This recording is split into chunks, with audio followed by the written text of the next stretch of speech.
Habari, hello everyone. My name is Glory Kimonge. I'm from Arusha, Tanzania, and I'm a tour operator for Glorious Tanzania Tours Limited. Welcome to my YouTube channel. It's called Wadau wa Utalii, or in English, Tourism Stakeholders. And we hope in this channel we'll be able to share with you everything going around or everything related to tourism. Habari, karibu sana katika channel ya wadau wa utalii. Jina langu ni Glory Kimonge, na katika chaneli hii tutakuwa tukiwajulisha mambo mengi yanayohusu utalii kwa ujumla. Kwa sasa habari iliyo juu zaidi ni taarifa iliyotoka katika serikali inayohusu mambo ya usafiri na COVID kiujumla. Kwa hiyo imeandikwa kwa Kiingereza na ninaamini labda wadau wengi wataweza kuisikiliza pia kwa lugha tofauti, labda kwa Kiswahili pia. Imeandikwa The United Republic of Tanzania, Travel Advisory number 6 of 3 May 2020, Travel Advisory. The government of United Republic of Tanzania has continued to implement measures toward controlling COVID-19 pandemic. Kwa hiyo serikali ya Tanzania inaendelea kuweka mbinu za kukabiliana na ugonjwa wa COVID. Based on the global epidemiological and emergence of new variants of virus that cause COVID-19, there is increased risk of their importation into our country. This is what they wrote. They say, based on a global epidemiological and emergence of new variants virus that cause the increase of risk. Kwa hiyo kuna madhara yameonekana yakikua zaidi na wanadhani kwamba yanaweza kaingia katika nchi. As such, the government of United Republic of Tanzania has decided. Kwa hivyo serikali ya Tanzania imeamua kwamba has decided to elevate and enhance preventive measures. Kwa hiyo serikali imeamua kufanya njia za kuzuia especially those regarding for international travel, hususan kwa mambo ya kusafiri katika mataifa internationally. In view of this, the government has updated the travel advisory. Kwa hiyo serikali imetoa hii mwongozo wa usafiri ambapo anasema it was started from 4th of May, kuanzia tarehe 4 mwezi wa 5. Anasema effective from 4th of May to accommodate additional measure related to international travel. Kwa hiyo kuna mambo muhimu yamewekwa tena kuanzia mwezi wa 4 ambapo ni mambo tu ya kuzuia COVID. Number 1, it say all authorities at point of entry. Labda tuseme mbinu zote au sheria zote, authority, mamlaka zote katika maeneo ya kuingilia, all authority points at the entry should ensure and adherence to preventive measure by travelers and staff, including hand hygiene, use of alcohol-based sanitizer, physical distancing and wearing of mask. At the point of entry, wanataka watu wote waweze kutumia njia za kujikinga, ikiwemo kuosha mikono kwa kutumia vilevi hizi sanitizer, na pia kuepuka kuwa na social distance, kuwa na nafasi kati ya mtu na mtu, na pia katika wearing au kuvaa barakoa. Anasema all travelers, number 2, all travelers required to trustfully fill in an online travelers surveillance form available at https://afyamsafiri.moh.go.tz within 24 hours before arrival to Tanzania. Wasafiri wote wanatakiwa wajaze form au wajaze document ambazo nyaraka ambazo ziko katika mitandao, ambapo hizo form zimetajwa anwani au website itakayokuwepo, ambapo ni https://afyamsafiri.moh.go.tz, na inatakiwa ijazwe ndani ya masaa 24 within 24 hours kabla ya kuingia Tanzania, before arrival to Tanzania. All travelers, whether foreigner or returning resident, will be required to present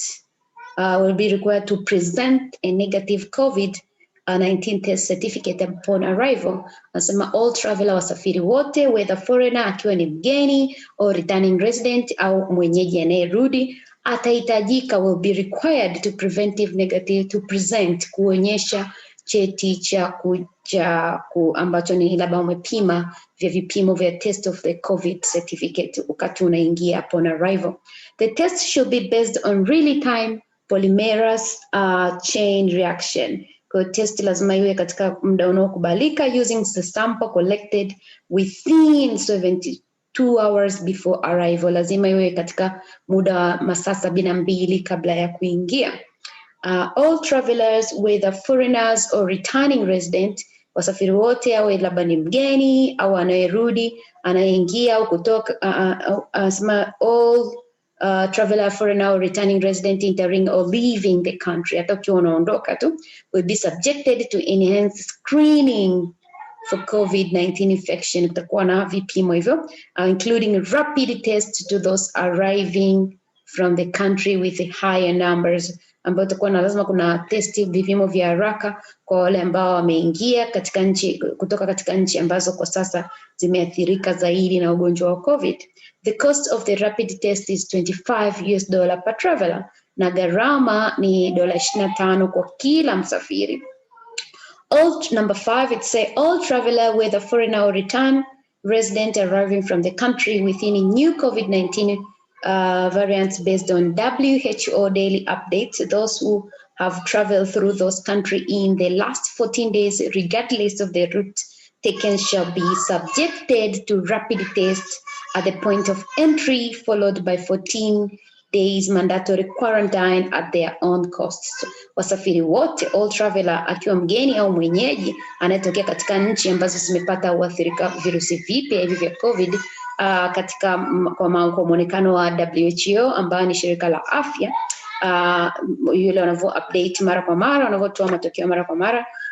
Wale ambao wamesafiri katika nchi ambazo zimeathirika zaidi ndani ya siku 14, haijalishi ni njia gani walipitia, regardless of the route taken, shall be subjected, watapaswa wafanye rapid test, wapimwe tena katika point of entry, na pia watakuwa na mandatory 14 days quarantine, watabidi wajitenge kwa siku 14 katika gharama zao at their own cost. That's the first one. The second one, what does it say? Dun, dun, dun. It says number 7. Okay. Travelers subjected for mandatory quarantine shall choose a place from the list designated by the government. Returning resident will be allowed to isolate themselves in their homes. Kwa hivyo wale wasafiri watabidi wajitenge katika maeneo ambayo yamechaguliwa au yameorodheshwa na serikali, ambayo ni place of list designated by the government, yamewekwa na serikali. Returning resident wanaorudi ambayo ni watu wa huku ambao sio wageni, watatakiwa wajitenge lakini katika nyumba zao.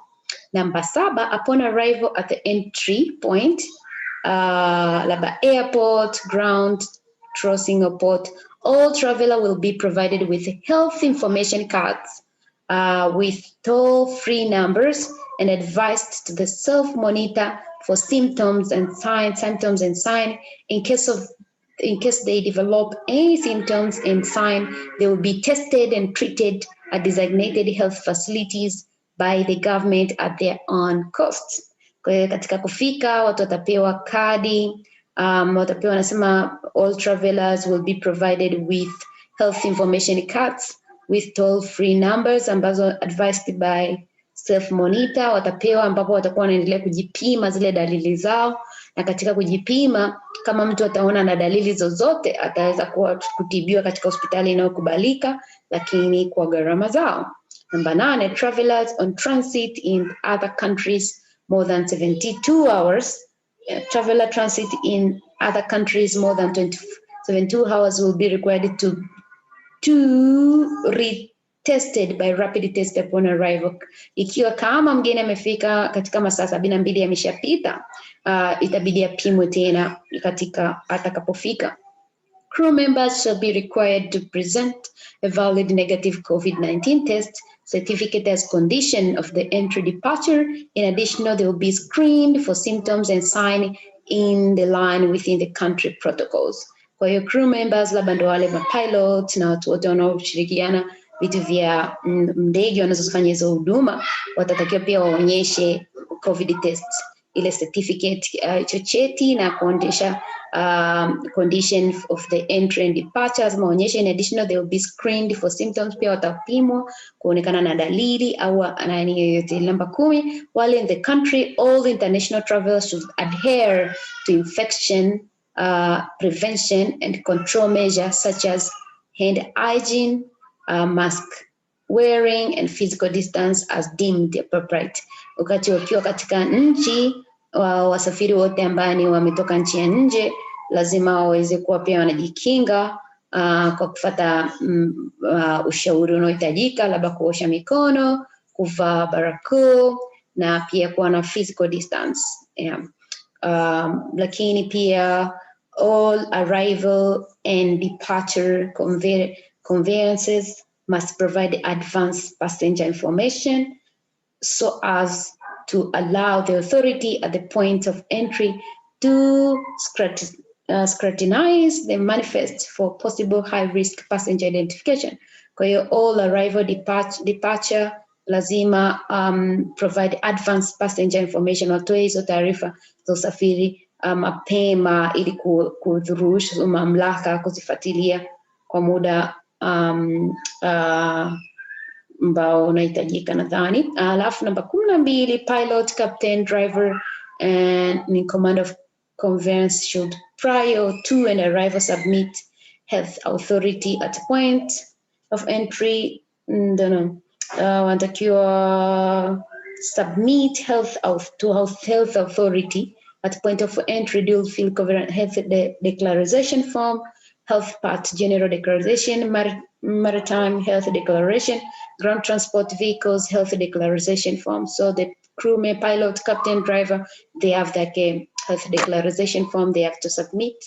Sawa, and wanatakiwa waikabidhi waonyeshe hizo. All conveyance operator should adhere to infection prevention and controlling measures such as hand sanitizer, mask wearing, physical distance. Yes, kwa hiyo operators wote wanatakiwa wazingatie hayo mambo yanayohusu kujikinga, ikiwa ni kunawa mikono, kuvaa barakoa na pia kuepuka misongamano. Arrival conveyance will be subjected to the documentation at the point of entry where necessary. Arriving conveyance will be subjected to decontamination at the point of entry, which they put additional measure related to the truck vehicle carrying goods and services, have only 2 to 3 crew members per vehicle. So at least watu wawili au watatu katika gari to facilitate smooth boundary crossing in the high. And crew member have to declare their final destination at the point of entry, and during their journey are allowed to only to stop at location designed by the government. Kwa hiyo crew members have to declare the final destination. Hata wa crew member, watu wote wanaofanya hizo shughuli wanatakiwa waseme wanapoingia na watakapotokea katika njia hizo zote. Ni mambo tu ya serikali katika kufuatilia. The last page, truck will be decontaminated. Truck will be decontaminated before is allowed to continue to list to its final destination if driver and crew are subjected to have COVID-19 tested COVID-19 positive. So the truck will be decontaminated before is allowed to continue to the final destination if the driver or crew members are subjected to COVID-19 tested COVID-19 positive. Driver or crew member will be subjected to enhanced screening at the point of entry and may be quarantined or isolated at a designated facility at their own cost in case they are suspected to have COVID infection. In case crew quarantine isolated while on transit, truck owners and operator must have necessary arrangements to back up their crew to ensure the goods are delivered in their intended destination. All driver and crew members will negative COVID-19 may randomly be selected to retest upon arrival for the quality assurance. In case of any medical emergency while in the United Republic of Tanzania, please call toll-free health emergency number